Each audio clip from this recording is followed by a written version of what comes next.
मैं तुमसे कहता हूं कि जो बुद्ध पुरुष है उसका वो जो सेतु है, जो वस्तुओं के बीच जो सेतु बना रखा है वो टूट जाता है। इसी को मुक्ति कहते हैं, इसी को मोक्ष कहते हैं। और मुक्ति और मोक्ष का तुम सदैव सदैव चाहते वही हो।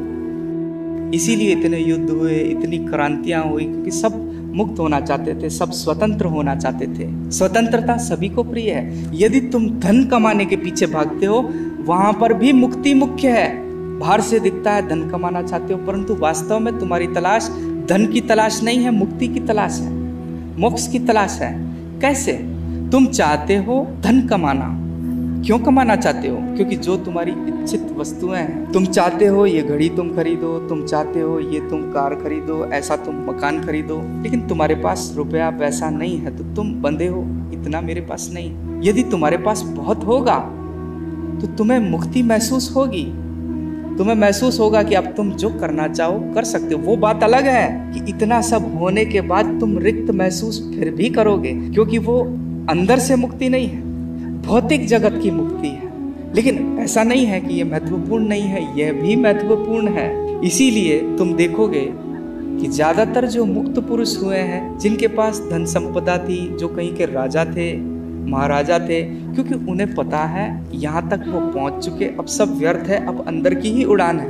एक गरीब की उड़ान रुपए पैसे तक रहती है, एक रोगी की उड़ान स्वास्थ्य तक रहती है। लेकिन जिसे सब मिल गया, उसे शांति जब मिलती है तो उस शांति को वो चाहता है कि मैं अपने आप को जान लूं, तो वो अशांत होता है। हम कहते हैं भूखे को चांद भी रोटी दिखती है, चांद की खूबसूरती को नहीं देख सकता क्योंकि वो भूखा है। तो रुपया भी चाहिए है, ऐसा नहीं है कि वो व्यर्थ है। लेकिन जब तुम्हारे पास होगा तब तुम कहोगे कि व्यर्थ है।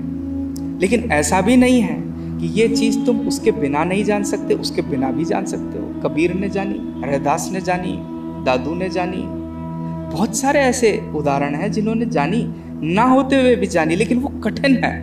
आग में हाथ देते हो, हाथ जलता है, तुम्हें पता है आग में हाथ डालने से हाथ जलता है, लेकिन दूसरे का हाथ जलता हुआ देख करके समझना बड़ा कठिन है कि कैसे जलता है। ठीक वैसे ही बाह्य जो है वो कई बार हमें प्रभावित करता है। जब तुम्हारा प्रयास सतत है, सघन है, तुम प्रयास में रत हो, तब भी बाह्य जो जगत है उसमें तुम कई बार तुम अपनी कामनाओं में अटक जाते हो।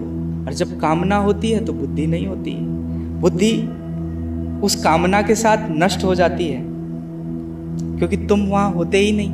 मुझे याद आता है भर्तृहरि एक राजा थे, महान राजा थे, जिन्हें वैराग्य हुआ।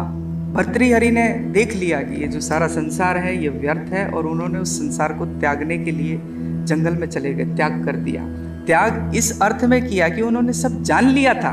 ये कोई सैद्धांतिक बात नहीं है कि त्याग कर देना चाहिए, संसार को छोड़ देना चाहिए, कि तुम्हें कोई सिखा रहा है कि संसार छोड़ दो। त्याग किया क्योंकि देख लिया, जान लिया कि व्यर्थ है, छोड़ करके जंगल में चले गए। भर्तृहरि जंगल में पेड़ के नीचे बैठे हुए थे। सुबह सूर्य उगता था, पेड़ के सामने से ही एक पगडंडी जाती थी। भर्तृहरि ने देखा जब सूर्य का प्रकाश रास्ते पर जाती उस पगडंडी पर पड़ा तो एक बहुत बड़ा हीरा जोर से चमकने लगा, उसकी किरणें उससे टकराकर वापस आने लगी। अब भर्तृहरि को ये देख करके मन में कामना जगी, क्योंकि भर्तृहरि ने भी वैसा हीरा कभी नहीं देखा था। वे उस हीरे को ले लेना चाहते थे। वे बैठे वहीं साधना में रहे, आंखें खुली है, शरीर वहीं है, साधना में बैठा हुआ आदमी मालूम पड़ता है, लेकिन मन जा चुका है उस हीरे के पीछे। मन पहुंच गया है, उस हीरे को उठा लेना चाहता है। वो उठने को थे, शरीर हिलने को था, तभी उन्होंने देखा कि दो घुड़सवार वहां पर अपना घोड़ा लेकर के आते हैं, और दोनों ने दावा किया कि हीरा उन्होंने पहले देखा। ऐसा कहकर दोनों ने तलवारें निकाली, क्योंकि निर्णय का कोई और उपाय ही नहीं था कि किसने पहले देखा। दोनों ने तलवारें निकाली, दोनों आपस में लड़ने लगे निर्णय करने के लिए। दोनों ने एक दूसरे में तलवार घोंप दी और वहीं गिर गए। भर्तृहरि ने जब ये देखा तो जोर से हंसे और हंस करके अपनी आंखें बंद कर ली। हीरा इतना मूल्यवान हो गया कि जान भी महत्वपूर्ण नहीं रही, जीवन भी महत्वपूर्ण नहीं रहा कामना के आगे। जब कामना होती है तो तुम नहीं होते हो, तुम होते हो तो कामना नहीं होती। भर्तृहरि भी कुछ क्षण के लिए अपनी तपस्या से विमुख हुए, लेकिन ये जब देखा तो देख करके अपनी हंसते हुए अपनी आंखें बंद कर ली। सदियों से लोग अपनी ध्यान करते वक्त आंखें बंद करते आए हैं। आंखें बंद करने का कुल मतलब इतना ही है कि अब उन्हें बाह्य में कोई रुचि नहीं है। इसलिए तुम बुद्ध की प्रतिमा देखते हो, महावीर की देखते हो, तो तुम देखोगे कि उनकी आंखें बंद है, ध्यान मग्न है। इसका कुल मतलब इतना ही है कि अब बाह्य में उनकी रुचि नहीं है।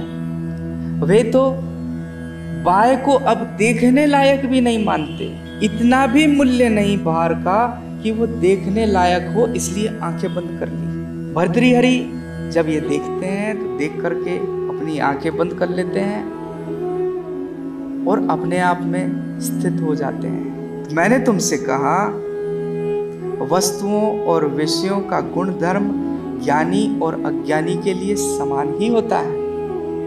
ज्ञानी की महानता है कि वह उन वस्तुओं में, विषयों में नहीं खोता, आत्मगत भाव में बना रहता है।